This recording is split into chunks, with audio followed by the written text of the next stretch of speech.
Welcome everyone to another exciting Thursday with our Mission Matters Club. Today's topic is, should cancel culture be canceled? A business point of view. And so we put together these events once a week, every Thursday, 4 p.m. PST. And what we ultimately do is record these conversations. We provide a lot of our authors, our podcasters, an opportunity to join in these intimate discussions where we discuss a wide variety of business topics. And so, just for everyone listening in that isn't aware about us, since this is recorded, our company is called Mission Matters. We're a media platform focused on the needs of entrepreneurs, executives, and experts. We basically amplify stories in a nutshell. And the way that we do that is we actually have the podcast side of our business where we manage and run podcasts for over 150 different clients now. And we also have the book publishing side of our business where we have almost 200 authors that we manage. And so the way that we coordinate these conversations is Adam, my counterpart, essentially moderates the panel, and we keep this more like a fireside chat. So we keep it an open dialogue where people can chime into conversations and provide us their input. So with that, Adam, why don't you go ahead and introduce all of our panelists? All right, so excited to have everybody on, and Chirag mentioned this is definitely a fireside chat style, so idea is to get everybody involved. I'm not the only one asking questions. I'll put questions out on the table for everybody to jump in where they feel appropriate, and of course feel free to ask questions to each other. This is completely an open dialogue, so I'm happy that everybody's attending. We'll just go through one at a time, and everybody introduce themselves. We say keep it to a minute or less, just because we want to get, of course, to the overall dialogue. So maybe if you want to start off with us, Jeff. Hello, everyone. Nice to be here. Nice to see everyone. My name is Jeff Norskog. I'm the Director of Publishing at Mission Matters. And yeah, it's nice to see some new faces and some friendly faces. Happy to be here. Looking forward to, as always, taking away some learning, trying to bring an open mind to the discussion. Awesome. Thanks, Jeff. And Jessie, welcome. So good to see you. Hi guys. So I zoned out a bit as to what I should be saying, introducing myself, right? Yeah, just introduce yourself. This is all friends here. Yeah. We have Mission Matters represented. We have authors. We have podcast show hosts. We got Well, come on, well, let me have some fun. introduce myself as a published author. My name is Jessie Williams. I'm a CPA out here in Jersey. I'm looking to expand in Georgia, open an office there. And one of my passions is just coaching and trying to get into that as well. And apart from just running my practice, that's what I do, and just try to stay fit and strong in the gym every day. That's it. Awesome. Thank you, Jessie. And Ken, welcome. Good to connect. Hey, hi, Ken Goldberg in Seattle. I am a trading and speculation coach and looking forward to discussing. It's awesome. And for anybody that's listening to this that's not part of the Mission Matters community on Facebook, definitely go check that out. You'll notice things that Ken is posting on the market. I think the noon balloon, that's one of my favorites. There's a bunch of different things that Ken is posting and adding value to the community. So go check that out, definitely. Matt, welcome. I feel like I haven't talked to you in so long, Matt. How long has it been? A couple minutes? I think so. Probably about 7 to be exact. But Matt Cook here. I am the Director of Agency at Mission Matters, so I handle all things podcast. And yeah, happy to be here. I'm very interested in learning different perspectives in regards to cancel culture. And I know it can be a very polarizing topic, so interested to have an open mind, as Jeff mentioned previously, and just looking for everybody's input. Awesome. Thank you. And a couple of shout outs for the individuals in the crowd. I'm sure Chirag tried to invite you up, and it's okay if you just want to listen and you don't want to participate today. But Tom's in the audience, one of our two-time authors. So Tom is a great part of the community and just great to see your face on here. Aaron, come on, knocking it out with Growing Our Future podcast. If you haven't heard of that, it's on Apple, Spotify, all over the place. I'm proud to announce I'll be heading out to join Aaron in his huge event for Texas FFA later this month? Later next month. No, it's next month. Yeah. And then welcome. Good to see your face as well. So Rock is one of our partners working with multiple of our clients actually. So good to see you here. All right. So just to get this kicked off, I always like to kind of start these with just kind of defining the topic and what we're talking about. So I'm going to leave this out there open into the crowd because I know there's different views on this and different opinions, but I don't know, just broadly speaking, cancel culture. Who wants to take a stab into, what that means, and I guess what this movement is, what you see from your perspective on what's going on. So who wants to take a stab at defining cancel culture and what it means? Oh, come on. I know you guys, if you came to just hear me talk, let me explain. You Hey, can listen to the podcast. I'll You jump. can listen to the podcast. I'll jump in. I'll jump in here with something right down the middle. We can start with the Merriam-Webster definition. The practice or tendency of engaging in mass canceling as a way of expressing disapproval and exerting social pressure. For those of you who aren't aware, cancel culture refers to the mass withdrawal of support from public figures or celebrities who have done things that aren't socially accepted today. The practice of canceling or mass shaming often occurs on social media platforms such as Twitter, Instagram, or Facebook. Cancel culture is supported as a tool to stop offensive and harmful behavior, while others find it problematic and toxic. These are a couple of people's opinions. The relative difficulty of doing something good and the prolonged waited period to receive credit for it is why cancel culture has flourished. It's often quicker social rewards. So there's there's an official definition and a couple of other thoughts just to get us started. Yeah, I like that definition. That's what it comes to mind when I think about cancel culture.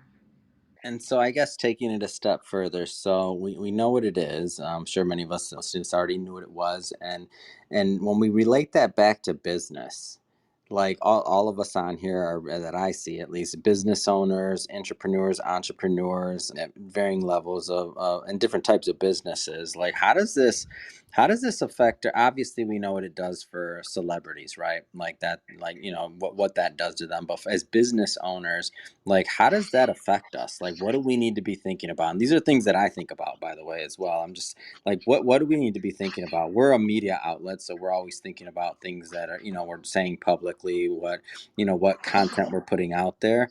But when you think about other businesses, so for example, Jesse, CPA, and I look at your content all the time on Instagram and see all the other things you're doing. And when I think about us as business owners, just in general, like what should we be thinking about, and how does this relate to us?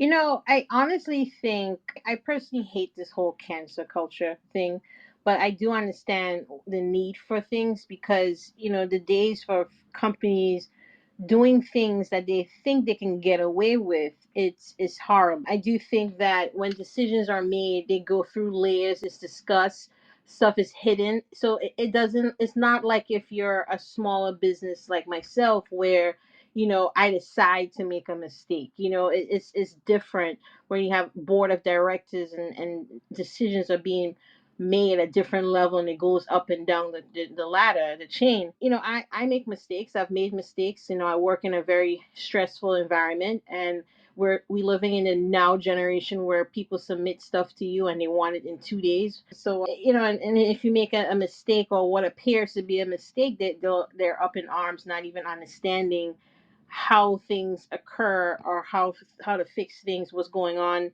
with the IRS and the different states and jurisdictions. I think that what is very dangerous is when you put a cancel culture, when you latching on to ignorance, and not ignorance in the sense of how we tend to use it these days, ignorance in the terms of you just simply don't know how things work, how things are done.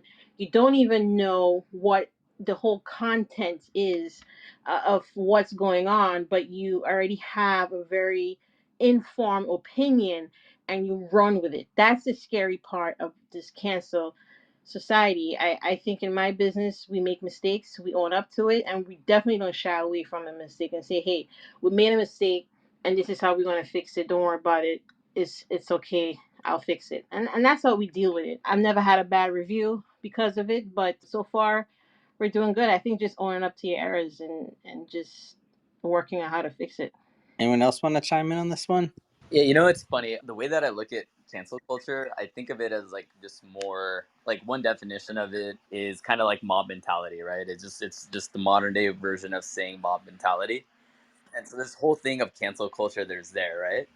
On the flip side, if you look at the whole meme culture, right, which is you're taking that exact same concept of bringing people together in a mob-like mentality, making a decision, right? But look at all the meme stocks, right? Like from AMC, GameStop. I can go down the list. Granted, right now everything's a whole different, just because of the economic climate, way different now. But even like a few months ago, you're taking that same concept of cancel culture. You're basically reprioritizing the same types of people, and now you're basically buying and taking this whole concept of this mob mentality, and you're telling the institutions from the hedge funds and all the financial folks that were shorting all these companies, and you're basically creating a movement is I think what it more or less is, and it's evolved in multiple ways of how it's grown, how it's scaled.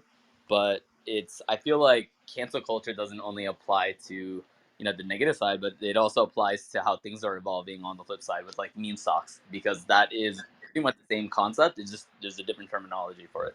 Brian, good to see you. Hi all, apologies. I had to stop back into Clubhouse and I thought I knew we had something going on. So my apologies. The minute I saw cancel culture, I said, "Oh yeah, I'm gonna make time for you. I need to join this." I already knew when I saw Brian jump on. I'm like, okay, here we go. So, Brian, maybe if you want to introduce yourself and the topic that and what we were just saying is, as business owners, like what kind of things should we be thinking about when it relates to cancel culture? Like, how might this affect our businesses? Like, what types of things should we be equipping ourselves with to kind of, in this new paradigm of cancel culture, living in that world? Absolutely. Yeah. Well, for everybody, I won't bore you. For everyone who knows me, I won't go through the whole 7-minute thing. My name is Brian Patrick. I came out of startups, but going back into the early 2000s, working with companies like Microsoft, and now most recently working with a company, working with Google, CCAI technology, voice and chatbots, conversational AI. So kind of between search and that, I'm in that space. And I think it's perfect. It's actually, I think, a perfect segue because I start working from a startup company that was purchased by Microsoft, and then later kind of like swirling around in banking and healthcare, and then ending up back as working consulting work with Google. Cancel culture is a huge thing, and one thing that I can tell you from from the body of the belly of the beast at a company like Google, they are deeply concerned about not offending, not in any way appearing having the preponderance of being anti this or anti that. It's not just a matter of them putting the pride flag on their logos and things. They go way beyond that. They have all kinds of events, pride-based events, DIE events, diversity, inclusion, equity, and a ton of other things. They want to be involved in every kind of equitable and charitable kind of cause you can imagine, and that's great. But the one thing which I feel which is a weakness, and this is not just a weakness for Google or other companies, is what does not happen is again, because cancel culture is not about it's really more about, in my opinion, it's more about the company as a business. It's more about the business being fearful of what if we are doing something, investing in something, involved in something that has a backlash upon us, which I understand. The problem with the concept of cancel culture is no one seems to be asking the question as to who are the cancelers, meaning who are the influencers, because that's what it comes down to, right? Who are the people who are quote unquote creating the cancellation notice? Because I am not clear, right? I am not very clear on who these people are. Are we talking about, and I'm not picking on any demographic, if we're talking about people coming within the younger millennial Gen Z category, okay, I'm not saying that their points aren't valid, but my opinion as a person who's of parental age, whereas they shouldn't necessarily be driving the car when it comes What? to this sort of thing necessarily. They should be listened to. But as far as driving companies to do this or that, I understand why they would be upset, protested, and want that. However, they don't have necessarily the life experience that people of another age group would say, well, I understand your point. However, perhaps the way you're going about it, if you're just trashing companies or trashing people, no, that's not fair play. That's not the way to get things done. You can protest, but you can do it in a constructive way towards an end. And then the last thing I'll leave off with is as much as companies want to be on the right side of history, that's fine, but there needs to be a conversation. And I feel like the cancellation culture is someone out there in the customer demographic doesn't like this, so we're going to just drop this. We're going to drop all connection with these people of that group or that segment, but nothing gets fixed, nothing gets resolved or improved upon, so that customers view you in the way they should. It's more of a transactional thing, but it doesn't necessarily turn into a culture change. Like we're going to divest out of certain types of companies or certain types of business because we're getting backlash from that. And it's not really, most importantly, it's not part of our core values. So we're going to drop that. But going forward, we will now show programs and initiatives that build on our core values, so that we are viewed as, this is a company you should be aligned, that you can feel comfortable and being aligned with us, buying our products, our services. So that path forward should be a continuous path. I'll leave it at that and see if anybody has any thoughts on that. I kind of agree to a certain extent of what you're saying, but like the question is really who are the cancelers, and I think it is not. It can never be just one group when it comes. I think it depends on what is being canceled, if you will, right? So, obviously, if within the, not as Pride Month, within that community with all the letters. I'm always going to mess it up, so I apologize. But it, I'm a supporter, but at the same time, within that group community, there's different backgrounds. So and not everyone has the same view, and I do think the people who do speak out, they are just saying, no more. We're not going to stand for it as a company. This is what you're going to do. I think in that aspect, when things are just blatantly wrong, systematically wrong, I think, you know, some abruptness needs to happen, because sometimes that starts the conversation. I'm a huge support when something has been happening for so long and people are just fed up, and it comes in at a huge disruption. I'm not against it per se, you know what I mean, because I'm sure conversation was had, and people are just tired of just abiding by mainstreams and society's ways of doing things that probably wasn't working. But I think this cancer culture is very broad, so it's just kind of like it's hard to make blanket statements on anything. It goes to a lot of things, like even feminism and stuff like that. There's a lot of stuff that just comes out from just stuff being the way they have been for way too long. Yeah, I think some people deserve it, some people don't. I think people make mistakes and it happens. And I think I like it more so on people who are just blatantly just disrespectful, blatantly just maybe prejudiced, racist, or sexist. I feel like once you present yourself as a very awful person and you don't care about anybody else's regards, I think you deserve it in some extent. I really do. I do think some companies deserve it to a certain extent, because you're so trying to play the fence on things and not not really disturb anyone. They kind of do more harm than good, in my opinion. Like, take a stance, and the stance should just be love and equality. Just, you can't go wrong when you take that stance. Are you done, Jesse? I'm sorry. Yes, sir, I am. Oh, so great stuff, Brian and Jesse. Let me offer a little bit of perspective of what I do, which is my work views the world with regard to crowd behavior. And because we're all human, or at least most of us are human, we all act the same way in general. It doesn't matter what language we speak, or what religion we are, or what sexual orientation we identify with. We're human. And history shows, and I've studied history back, well, longer, but the part of history that applies to what I do, there's data going back to the early 1700s, so about 350 or something like that years.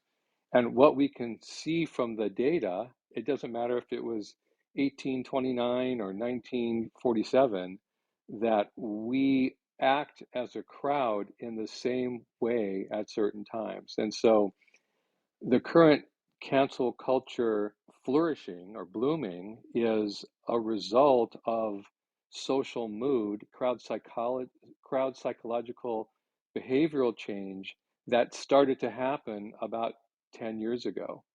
And if you think about it, from about the 1960s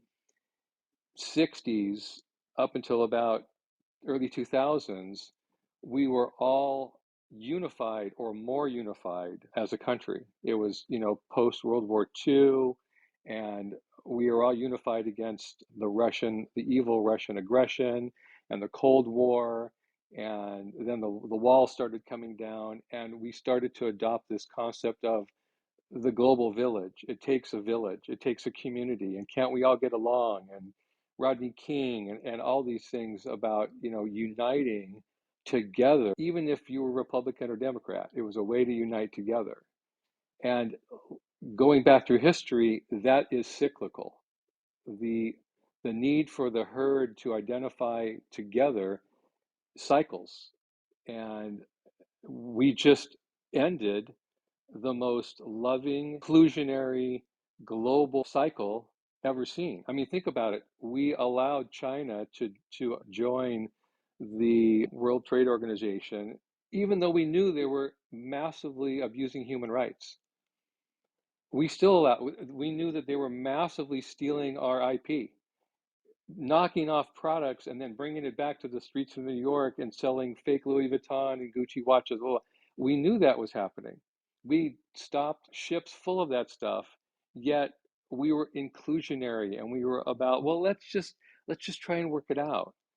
And that has changed, and that's really why cancel culture has begun to be more noticeable. It's the movement, it's the change. If you think about it, a big trend, the trend of inclusionary, loving, global village behavior has changed. That was peak mood. That was the best mood we've been in for hundreds of years on a global basis. Now, the fact that cancel culture has started to show up, and correct me if I'm wrong, but the last 10 years or so is when it's become a thing, a bigger thing. It's because the global mood is darkening. And we're moving away from inclusionary thinking to exclusionary thinking. And so now, if you don't believe what I believe, it's no longer okay for you to even have that opinion. It's screw you. It's we can't get along. It's leave my presence. It's I hate you. It's I'm going to shoot you.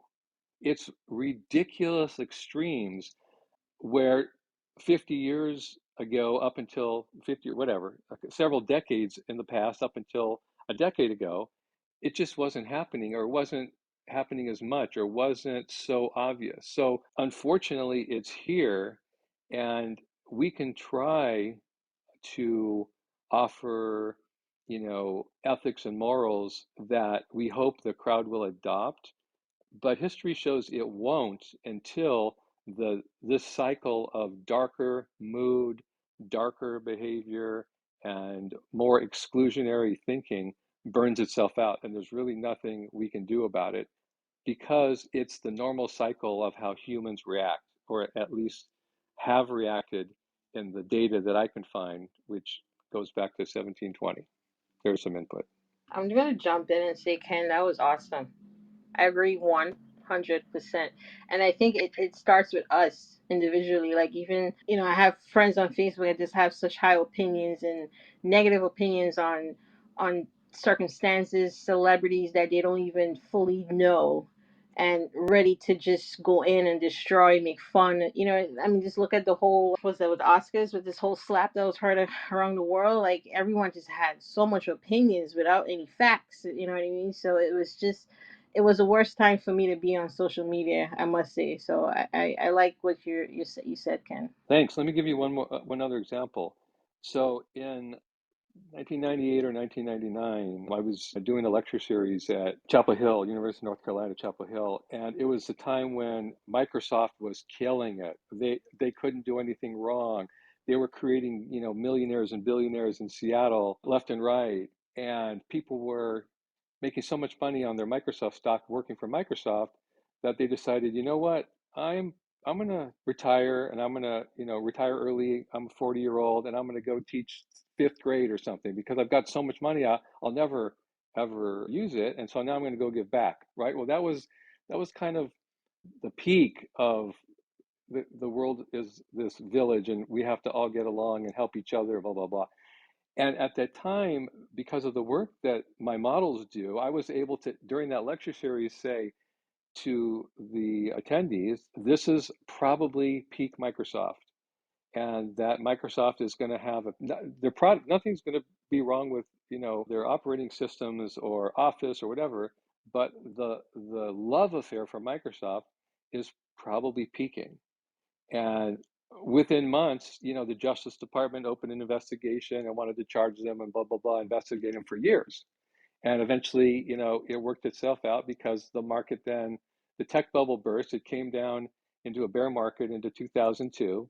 Everybody, stopped crying and, put their pants back on, and everything kind of started to move higher. And I guess we forgot we hated Microsoft. And remember Amazon was, $1.50 a share. And we forgot we hated .commerce. And all of a sudden we had this second big blast. And then iPhones came out and Facebook, and we were all in touch with every thought we had. 3 billion people, let's say out of 8 billion people on the planet, 3 billion people have a cell phone that can somehow connect to others socially. Now there's 3 billion people who used to filter what they thought, depending upon the audience they were in or the room they were reading or not. But there was some filter, and all of a sudden the filters came off, and everyone thought, well, hey, it's a global village. I think I'm going to, give some input, and, this is my thought. And, as ridiculous as, I have heartburn today, or, I fell down and bumped my head, and things like that was appearing on social media. And it became so exaggerated into 2018, 2019, with Google and Facebook and Amazon and Apple and the resurgence of Microsoft and all these massive mega companies becoming these trillion-dollar valuations and really running the world, dominating the stock indices, massive campaign contributions, trying to form policy, that I was able to give another lecture here in Seattle at the University of Seattle Business School, and I was able to say, guys, we're seeing the peak in social media, that the current love affair that we have with all these companies has to cycle, and I reference back to Microsoft, it has to cycle back, and we're about to become unfriendly towards the Facebooks and the Googles and the Microsofts again, and it's just a cycle.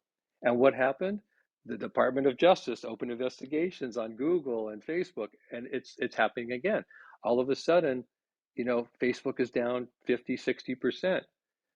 Netflix, all these massive huge cap companies are getting smashed because our mood is darkening. We don't care. I don't care what your thought is about that. Keep it to yourself, right? But 10 years ago, oh my God, one of my 16,000 friends that I've never heard of that happened to be on my Facebook friendship list had a thought today.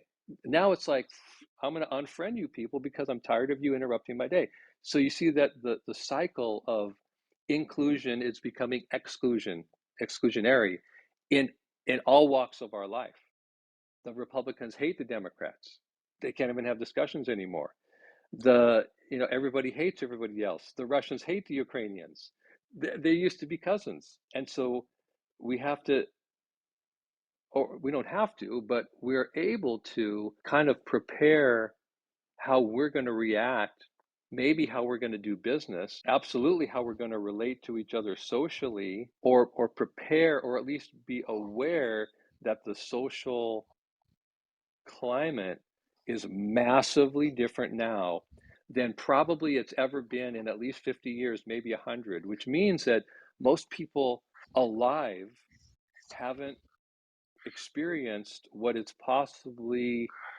possibly are going to experience in the next decade. And that's pretty scary. That has the ability to be very scary. And so we have to prepare. It's almost like a survival instinct. If you think about it, I wrote about it this week that the two main drivers of human behavior are seeking pleasure and avoiding pain. And avoiding pain is dominant. If you're in a lot of pleasure, you can take a little pain. Okay, what's the big deal? But if you're in enough pain, you can't even consider anything pleasurable, because as a survival instinct, fight or flight, you have to eliminate the pain. And think about it as you walk through major cities if you're living in one. For instance, I'm living in Seattle. We now have the main business district in Seattle, Third Avenue, now has an 8 or 10 block strip of Third Avenue in downtown Seattle, which is where all the investment banks and law firms are. And it's now called the Blade because that's where all the stabbings are happening. And so literally I can't go to a jazz club or a restaurant in that neighborhood without fear of someone stabbing me or robbing me or whatever. So it's changing my behavior. And so I have to now become more exclusionary because of it. I can't just bury my head in the sand and say, well, I'm going down there anyway. I don't care. I've lived here for 30 years. That's never been a problem. I could do that, but statistically, it's now pretty dangerous to do that. You know, Seattle's the only city whose cancel culture took over a police precinct for 2 months. Okay, that's different. So everything is changing cyclically, and it has impact to how we relate and do business with our customers, our clients, our everything. Let me jump in. Really, really good stuff, Ken. And I think spot on. If you look at historical references, I think the dangerous thing, and I think we fall into it now, is that we take a term like cancel culture and we apply it across all areas of culture, and we start to feel like I think it's obviously negative and positive. I mean, cancel, let's face it, there's been the ability for the underrepresented, so people who don't have a voice, to be heard, is a powerful tool and has been historically. So cancel culture is not a new phenomenon. Maybe the name is, but historically the power of boycott and protest has been, I mean, thank God, it was a powerful tool to the civil rights movement. And fortunately, we were successful to cancel a culture that was repressing. So I think if we look historically, there's lots of good examples where people, races, cultures, ethnicities have been, underrepresented in terms of their ability to be heard, and that they've been able to amplify that volume for the better of mankind. So it's tough to use a broad paintbrush. Certainly, there's going to be lots of examples where herd mentality goes wrong, right? But in the world we live in, where social media has given everyone a voice, this is going to be the delicate balance. How do we dissect the truth from the danger? Certainly, I would personally say a lot of good stuff came out of, the Me Too movement. Are there examples of, where it went wrong? Absolutely. But, do I know women who had no opportunity to be heard and had no medium to, speak their truth, who found an opportunity to do that? Sure. So I think this crosses over, by the way. I think to Adam's point, I think it's an interesting place because this crosses over into, how do we control narrative and how do we know truth from falsehood in the world we live in, where everyone's their own media outlet. How do we know who to give attention and credibility to? How do we know what's news and what's fake anymore? It becomes growingly, more and more challenging. So I think, we as a culture are going to have to figure out going forward, how we protect ourselves and our society from what's obviously like, we're not putting this genie back in the bottle. The voice of the few is going to be heard now. And the question is, how does it affect us? From a business level, I mean, I think it's powerful. I love the fact that my customers and my authors and my vendors, I love the fact that I'm going to, that I'm held accountable to them, that they have a voice, because that's going to promote my brand, because I'm going to bring a good product, I'm going to bring a good experience, and then they have an opportunity to reflect on that. So I think for the businesses at large, I think our customers having, a voice to be heard forces us to be better. And I think that's a good thing. That's great stuff. And this is Brian. I just want to add one more thing, if I could, just to, again, Ken, that was just so eloquent. And Jesse, I love the way you were able to kind of also contextualize some of that. And then also for you, Jeff, to kind of bring it. Just one thought I wanted to add in, it just kind of hit me suddenly. And Ken was kind of taking us back history wise, is before it was called cancel culture, I believe a similar such phenomenon, trend, whatever you want to call it, occurred in this country in particular. And it was referred to by some as McCarthyism, where if you dared to speak out, you were labeled as you are supporting the communist movement or some other, unscrupulous type group, deviants, and then your career could be, you were effectively canceled. Hollywood would not work with you. You could not, pursue work in certain industries. You may have death threats against you. In some cases, they were pursued by the Congress, and actual persecution and prosecution. So, but the difference between that, one of the things that I think of is using that, that phenomenon that we referred to in history class as McCarthyism in the 50s going forward during the Cold War. The cancelers were viewed as more of congressmen, and senators and the government, and powerful people, wealthy individuals, that seemed to be, those seemed to be the cancelers because they were trying to rid the country of this negative influence. But when we transitioned out of that, and then later, then it became, then next thing you know, it's kind of the opposite to I think the point that Ken was making and you were making, Jeff. The people who did not have the voice before, did not have the influence, now they are the ones saying this is wrong. You can't just do this or do that. We want to see reflections of ourselves in products.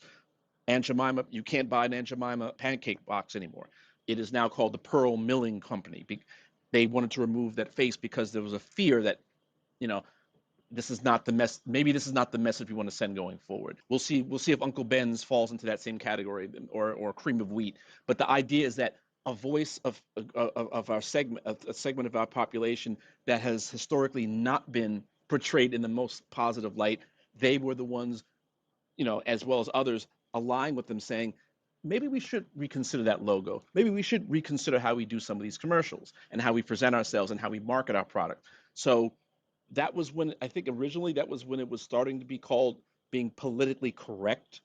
Somehow that term turned into cancel culture, but it seems like it's still referring to largely not the people in power, but the people who are attempting to exercise their own agency, self advocacy for their needs, for their rights as human beings. That's when it became cancel culture. That's how I'm viewing it.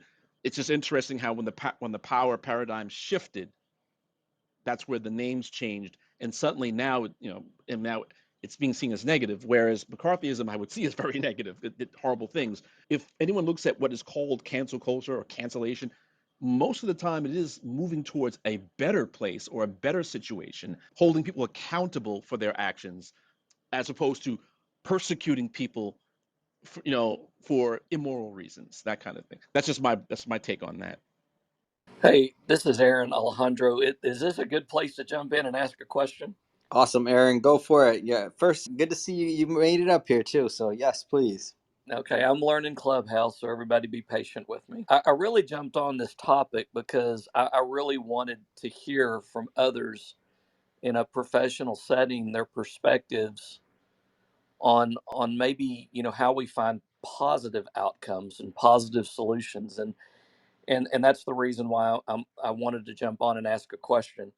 When I heard somebody talking about elected officials, there's nobody out there that's elected by 100%. So it won't matter who you say you like or dislike. There's never 100% there that agree with you or disagree with you. So that means somebody along the way is going to disagree, or somebody's going to be validated. So that's just the reality of that dialogue. And the other thing is, we are all different. I mean, we don't eat the same foods. We don't like the same sports, the same hobby gens. I mean, there's just a lot of differences. And when I look at, we're just a small nonprofit, but when I look at the fact that just in the United States, we're celebrating over 296 monthly causes. There are 296 monthly causes that have recognized monthly celebrations. There are 365 days with designations which can be celebrated. And I'm thinking to myself, how do we take on all of that responsibility and maintain our brand? And so I don't want to be canceled. I don't want to feel like that we have to counsel others. I really feel like there's a place for all of us at the table, and that, philosophically, none of us is as strong as all of us. So I'm just curious to hear from professional colleagues. How do you choose what celebrations? How do you choose which days you celebrate? Because I mean, I've got my hands full just trying to make sure that I maintain our brand and keep it as strong as possible. So I'm really curious how you make that decision on causes and celebrations in the wake of this canceled culture concept. I'll be quiet and listen. That's a good question. And I think, for us small business owners, I think obviously the culture, we have to sit down for a second and really think of what the culture we want to have, and I've definitely done that.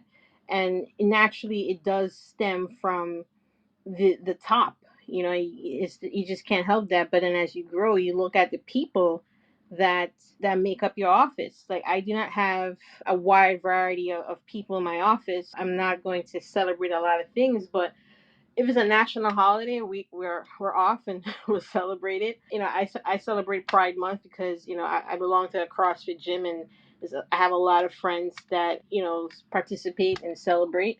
So that is important to me, to show that I am supportive of love. I can't. I'm not American per se. I wasn't born here, so there's certain cultures and stuff that I don't really care for. So there's times I'll work on Thanksgiving Day, because to me, I eat like that every Sunday that my family gets together. So it's really not meaningful as someone growing up in the Caribbean. Whereas Christmas, the day after Christmas, you can't even get me on the phone. So it depends on what you want to project to your staff, and what I think makes them comfortable. We're definitely closing off and not working, and everyone can not work, but I choose to work. If you choose to work, like, don't require anyone else to work is what we do. And we pretty much celebrate everything. I mean, I sent out a Thanksgiving card or a President's Day card or a Christmas Day card. It's just, I don't think I'm that warm and fluffy, but I think getting someone to do it, I don't mind doing it. It's nice. I'm more big on birthdays. So I guess just trying to be inclusive of everyone that represents your office. Maybe your clientele too, that might be a next thing. I do have some Jewish clients, so I look at the calendar. I have a Jewish calendar, a Jewish holiday calendar, and I look to see when they have their time off. So I try not to send an email or schedule things around that, and just to be in the know of things. So you just try your best, and hope for the best. Thank you. That was good insight. I appreciate that, and I concur. By the way, obviously we want to participate and create a work environment where our people feel supported. And again, it's that's the reason why I'm asking, because there's just so much out there. I'm just curious, and that was great insight how you determined that. So I appreciate that. Thank you. I So think that yeah, that was great, and I think if I can just add on to that, I think the key word is obviously the inclusivity, right?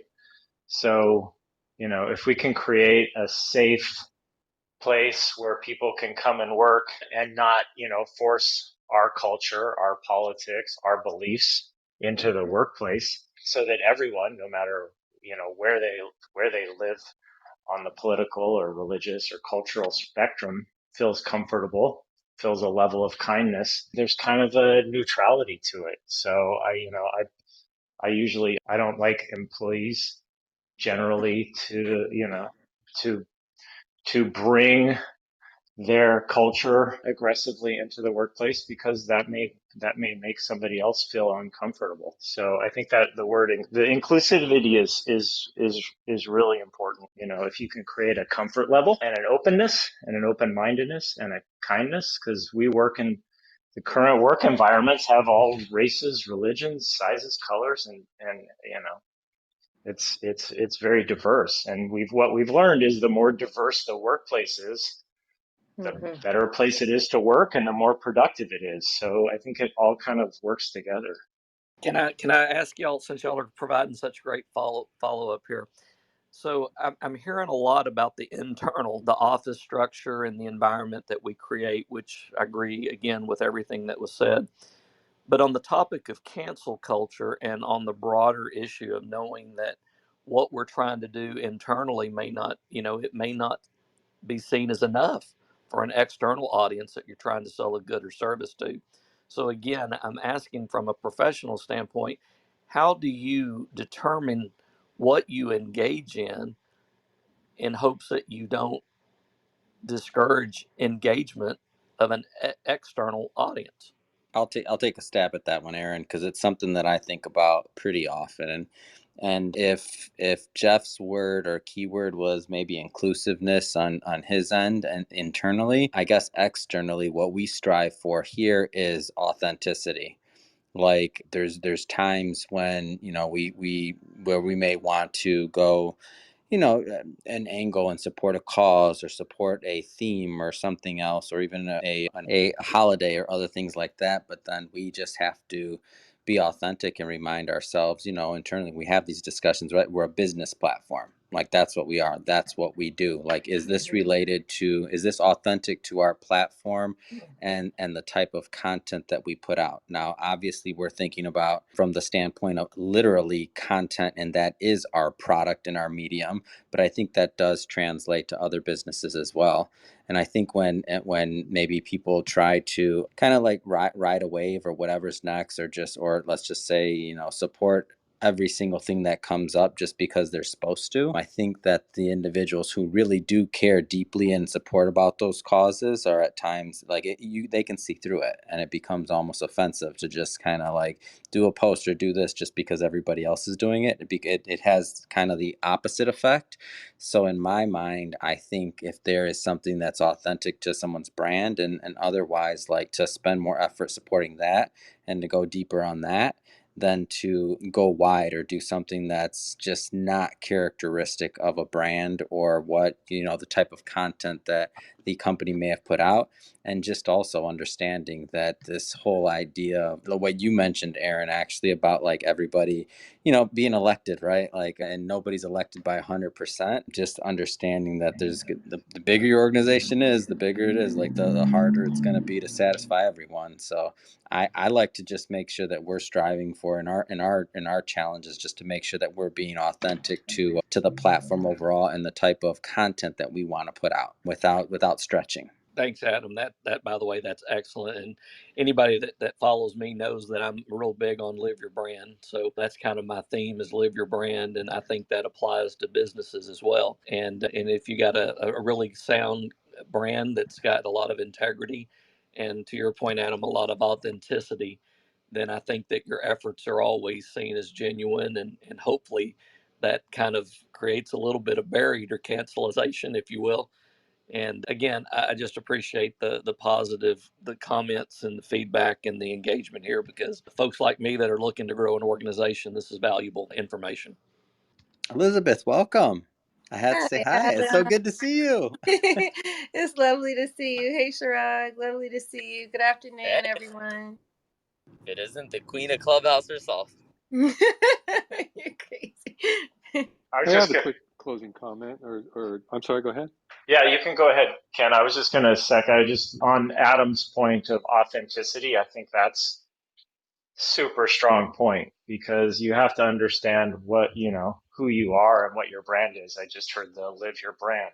Because the truth is, some brands are focused on a conservative audience, and some brands are focused on a liberal audience, and they need to manage their brand in such a way. The famous Michael Jordan quote. That Republicans buy sneakers too. So this is kind of an ongoing debate, but I think the key word is authenticity, because you have to know who you are and be true to who you are, and I think ultimately people will respect that, and you'll have your credibility. Cool. Anyway, I was just going to say I'm all in favor of any holiday that involves me receiving gifts. But in addition to that, Aaron was asking about how you differentiate between all the different possible things there are going on. And I think that what others can relate to, either as an individual other looking at your business, or as other businesses looking at your business, or as cultures, age demarcations, millennials, X-gens, whatever, baby boomers, is that to the extent that we use it might be the Horton the elephant quote, that you say what you mean and you mean what you say. And to the extent you can project that, allows other people to feel comfortable that they know you and they are comfortable around you.